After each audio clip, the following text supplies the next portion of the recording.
harapan agar Allah Subhanahu wa taala selalu menjaga hati kita agar setiap saat kita bisa thiqah billah, bisa percaya dan yakin kepada Allah. Karena Allah satu-satunya pegangan kita. Kalau kita nggak berpegang kepada Allah, jangankan saat dikasih ujian, dikasih nikmat aja bisa oleng gitu kan, apalagi dikasih ujian. Dikasih nikmat aja bentuk olengnya apa? Masih ngeluh. Udah dikasih nikmat masih ngeluh. Apalagi dikasih ujian lebih, bukan ngeluh lagi, keluh kesah jadinya. Dan akhirnya berputus asa. Orang yang Allah jaga hatinya dalam keadaan senang dan susah, salah satu contohnya adalah orang yang yunfiquna fis sarra'i wad dharra, orang yang bisa tetap beramal soleh, tetap berinfak, bisa tetap bantu orang bahkan ketika dia dalam keadaan dharra, dalam keadaan susah. Yang kadang-kadang ngebantu orang itu beresiko buat dia sendiri. Dia sendiri lagi butuh bantuan, tapi dia juga malah bantu orang lain. Selama yang dia lakuin ini tidak menzalimi hak orang-orang yang menjadi tanggungannya. Ini penting catatannya di sini nih. Jangan sampai kita menjadikan narasi ini sebagai dalil bantu orang walaupun kita dalam keadaan butuh. Kalau kita sendiri sih nggak masalah. Tapi kalau yang butuh ini adalah keluarga, maka kita harus bermusyawarah dengan keluarga kita. Mereka punya hak untuk menentukan ya atau tidak. Kalaupun tidak, kita nggak boleh menjudge mereka tidak soleha. Misalnya seorang suami lagi punya hutang. Hutang itu kan tanggungan bersama kan? Karena nanti kalau datang debt collector, kalau ada tagihan yang akan menanggung gelisah, takut, terancam, nggak nyaman itu bukan cuman suami, tapi juga istri ngerasain nggak nyamannya didatengin orang yang tuh nagih hutang tuh nggak nyaman. Sehingga kalau nanti ada yang harus dijual dari aset kita, kan itu bagian dari hak istri juga. Kalau perabotan rumah ada yang harus dijual, kan itu jangan-jangan itu alat senamnya istri misalnya kan ya. Jadi dia tetap menanggung konsekuensi dari resiko berhutang gitu kan. Sehingga kalau misalnya kita lagi punya hutang, terus kita mau bantu orang yang juga punya hutang, cuman dia kayak darurat banget, kalau yang diambil itu dari bagian kita, gak apa-apa, kita yang nanggung konsekuensinya. Tapi kalau yang diambil itu adalah bagian keluarga, gak boleh sembarangan. Mah, kan kata Ustadz juga, yunfikuna fid dharra, berinfak dalam keadaan susah. Orang-orang Ansar yu'thiruna ala anfusihim walau kana bihim khasasah. Kita ngeluarin dalil itu fasih, tapi ternyata salah tempat. Dalilnya nggak diragukan kesahihannya, ayatnya jelas. Apa yang ada yang di surat Al-Baqarah, ada yang surat apa itu yang yu'thiruna ala anfusihim. Jadi artinya nggak salah dengan dalil, tapi kurang bijaksana. Kurang apa bijaksana teh? Kurang hikmah. Kurang wise, kurang bijaksana. Kenapa? Karena Abu Bakar As-Siddiq ketika beliau menginfakkan seluruh hartanya fi sabilillah, istrinya itu adalah siapa istrinya? Asma bintu Umais. Apakah istri kita Asma bintu Umais? Bukan, istri kita Ais. Bukan Asma, beda atuh. Jadi jangan paksain Teh Ais seperti Asma. Dan Asma juga nggak terpaksa melakukan itu. Kalau istri kita sekelas dengan Asma bintu Umais, siapa Asma bintu Umais? Seorang perempuan, seorang istri yang setelah suaminya jadi khalifah, nafkahnya kurang drastis. Drop banget nih nafkah keluarganya. Saking dropnya, sampai nggak bisa makan daging, nggak sanggup beli daging. Lalu karena kangen pengen makan daging dan pengen ngelihat suaminya juga makan daging, kasihan. Akhirnya dia sisihkan dari belanja hariannya, ditabung. Setelah beberapa lama udah cukup beli daging sedikit, nggak banyak, nggak 1 kilo, cuman sedikit. Terus dia minta izin lagi ke suaminya. Padahal kan itu bagian dia kan, hak dia kan. Karena uang nafkah itu berarti udah diberikan kepada istri. Masih minta izin.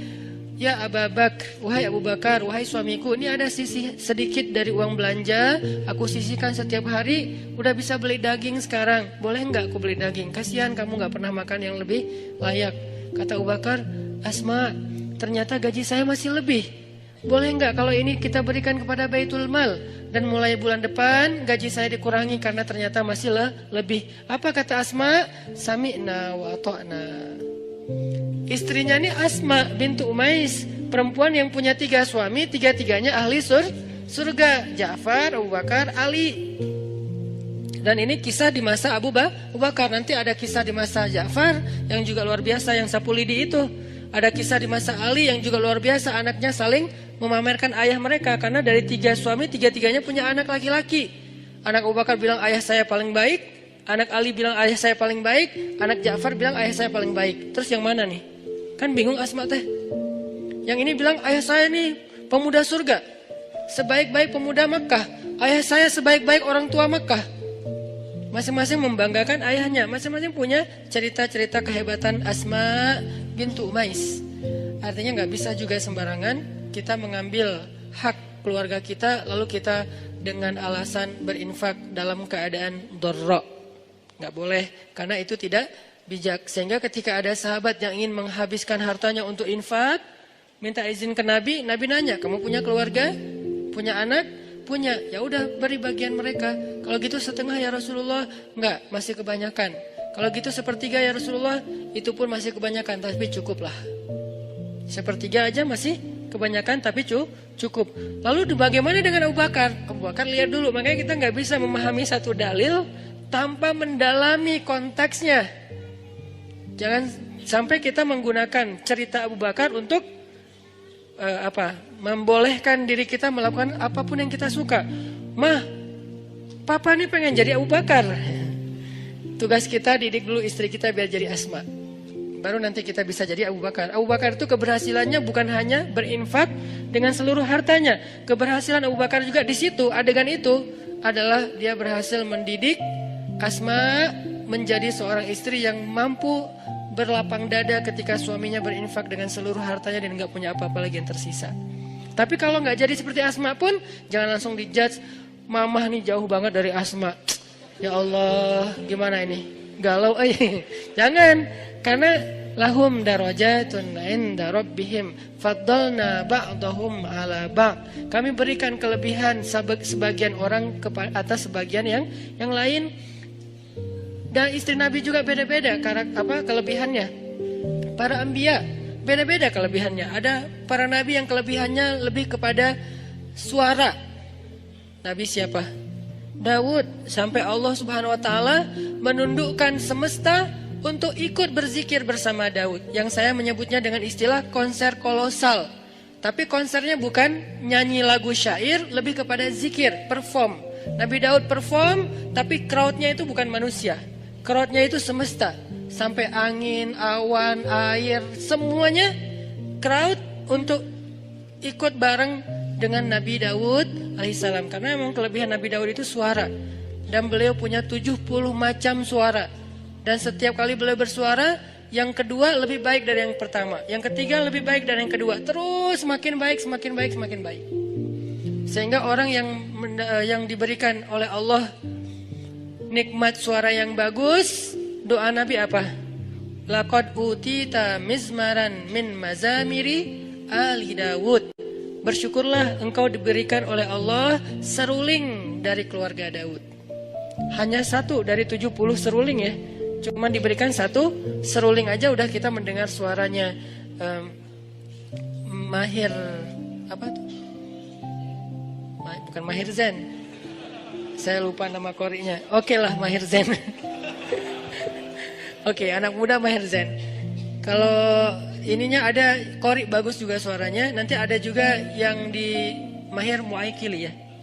Mahir Muakili. Itu baru satu mizmar ya. Satu seruling. Kita dengar Rashid Al-Afasi, nama panjangnya apa?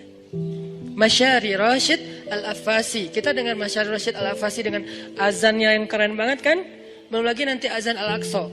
Kalau dengar suara azan Al-Aqsa itu jadi azan yang menyayat hati. Kenapa? Azannya tuh kayak curhat.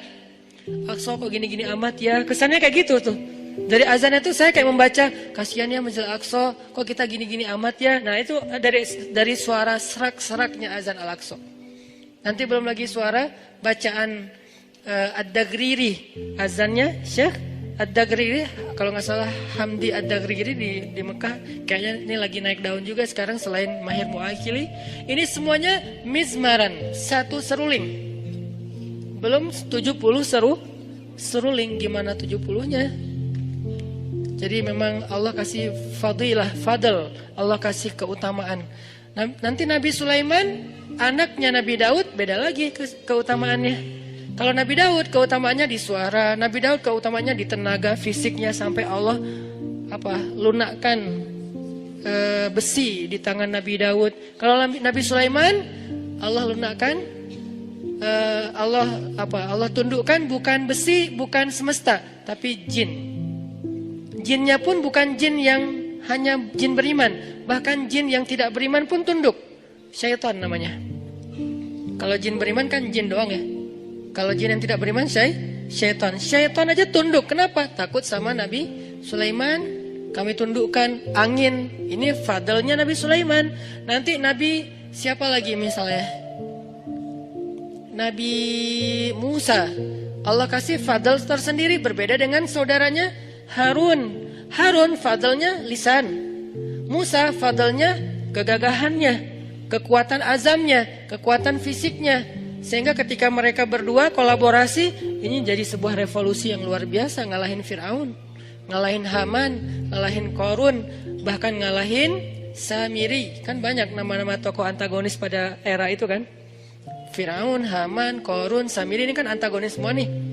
Jadi penjahatnya. Terus superhero-nya, superhero. Jagoan-jagoannya, Musa, Harun, Masyitah, apalagi nanti Asiyah, kan banyak kan jagoan-jagoan yang keren-kerennya nih. Jadi intinya adalah fadl. Setiap orang diberikan fadl. Jadi kalau kita ngelihat ada istri, ada suami yang mungkin kalau dibandingkan dengan orang lain dia kurang di sini, jangan langsung dijudge kok dia gini-gini amat ya. Ada fadl yang dia miliki yang orang lain gak punya. Toh sahabat juga gitu. Abu Bakar dengan Umar, coba lihat bedanya. Abu Bakar dengan kelembutannya bermanfaat untuk umat. Umar dengan ketegasannya, bukan tegas, bahkan kekerasannya juga bermanfaat untuk umat. Nanti ada Utsman dengan malu-malunya tetap bermanfaat juga buat umat. Sifat malu aja jadi kebaikan. Ali dengan sama sih pemalu, cuman beda adegan, beda cerita. Tapi sisi lainnya Ali dengan kesatrianya bermanfaat untuk umat. Intinya teman-teman, gak boleh kita memaksa semua orang itu dengan satu model. Bahkan Allah sendiri mengatakan faddalna ba'dahum ala ba'. Kami berikan keutamaan sebagian atas sebagian yang lain. Bahkan Nabi Sulaiman alaihissalam ketika mau memindahkan singgasananya Ratu Balqis di Yaman, Nabi Sulaiman memberikan tender kepada para pengikutnya. Siapa yang mau memindahkan singgasana Balqis? Terus ada jin, Ifrit bilang, saya bisa pindahkan istana itu sebelum rapat ini bubar. Sebelum rapat ini bubar. Apa bahasa di Al-Quran? Dalam sebelum Anda bangkit, sebelum Sulaiman bangkit dari tempat duduk. Kata ulama tafsir artinya bukan seukuran berapa detik saya bangkit, bukan gitu. Menurut sebagian besar jumhur ulama tafsir, arti bangkit dari tempat duduk itu sebelum rapat beres, kurang lebih 1 jam. Karena waktu itu lagi ada kongres ya. Kongres di zaman Nabi Sulaiman, kumpulin semua yang pemimpin-pemimpin kabilah, yang ahli-ahli di segala bidang, prajurit-prajurit, panglima-panglima militer, kongres besar. Salah satu agendanya adalah membahas tentang masalah kerajaan Saba dengan Ratu Balqisnya. Lalu Nabi Sulaiman nanya, siapa yang bisa membawa singgasana Balqis ke sini? Kata jin Ifrit, saya bisa bawa sebelum Anda bangkit, artinya sebelum rapat usai, 1 jam kecepatan pesawat. Begitu beres rapat, udah ada singgasana di depan. Nabi Sulaiman bilang ini kelamaan, ada yang bisa lebih cepat? Lalu berdirilah seorang hamba yang solih. Disebutkan nggak namanya di ayat itu? Nggak disebutkan. Kenapa? Bukan itu intinya. Yang Allah mau sampaikan kepada kita, banyak orang yang Allah berikan kelebihan tapi nggak terkenal. Banyak orang yang Allah berikan kelebihan tapi dia mungkin nggak dalam segala hal, dalam satu hal aja. Cuman bagian itu doang dia lebih, bagian yang lain Nabi Sulaiman lebih. Sehingga dia mengatakan saya bisa membawa istana Balqis dalam satu kedip mata. Kedip mata itu bukan udah ada, bukan. Menurut tafsir, makanya kita tetap harus baca tafsir. Menurut tafsir ulama, satu kedip mata itu durasi jarak antara orang yang datang di ujung jalan. Kan belum ketahuan tuh siapa yang datang. Mantan kita atau mantan teman kita. Terus siapa sih? Kayak asa kenal gitu kan ya. Nah, kira-kira dari ujung, atau gak usah ujung jalan deh, dari pintu masjid, di bawah tangga masjid, itu kan belum jelas kan siapa kan? Sampai dia ada dengan jarak yang kita bisa kenal wajahnya. Kira-kira jalannya berapa menit?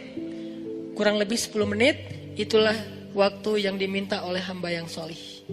Dari arti sekejap mata, dari pandangan yang gak jelas menjadi jelas musafir yang baru datang. Itu kafilah dagang siapa? Siapa orang yang paling depan? Siapa yang naik onta itu? Sampai jelas. Berarti dari awalnya kelihatan setitik orang sampai menjadi jelas kurang lebih 10 menit, setengah jam. Itulah waktu yang dia butuhkan. Lebih cepat daripada yang pertama. Maka Nabi Sulaiman pun memberikan kesempatan orang itu, dia berdoa saja kepada Allah. Bukan dia sakti mandraguna terus dia terbang bawain singgasana Balqis. Apaan nih? Kenapa nih? Enggak gitu sih. Itu mah dongeng ya. Dia hanya minta ya Allah. Kenapa? Nih orang nih pelajaran lain ya. Dia itu dikasih kesempatan oleh Allah Subhanahu wa taala, satu kesempatan berdoa. Dia itu dikasih satu kesempatan berdoa dan pasti Allah kabulkan. Dan kesempatan itu enggak pernah dia pakai kecuali saat itu. Ini sebagian ulama tafsir bilang kayak gini. Dia tuh dikasih kesempatan sal tu'toh. Kamu minta satu hal, nanti akan aku kasih. Dia tunggu, dia nggak langsung, oh boleh ya Allah, ya udah ya Allah saya pengen nikah. Enggak, dia tahan diri, dia ikhtiar aja. Yang itu dia nggak pakai. Jadi kartu doa yang paling diijabah itu nggak dipakai buat kebutuhan pribadi dia, untuk nikah kah, untuk dagang kah, untuk lulus kuliah kah, untuk apalah segala macam. Enggak, dia tunggu sampai yang paling penting baru dia pakai. Kapan paling penting? Ketika seorang pemimpin membutuhkan support dari dia. Siapa yang bisa support saya dalam dakwah? Siapa yang bisa support saya untuk ekspansi kekuasaan yang adil, yaitu kekuasaan agama Allah? Baru dia pakai ya Nabi ya Allah saya. Lalu dia angkat tangannya, dia bilang ya Allah.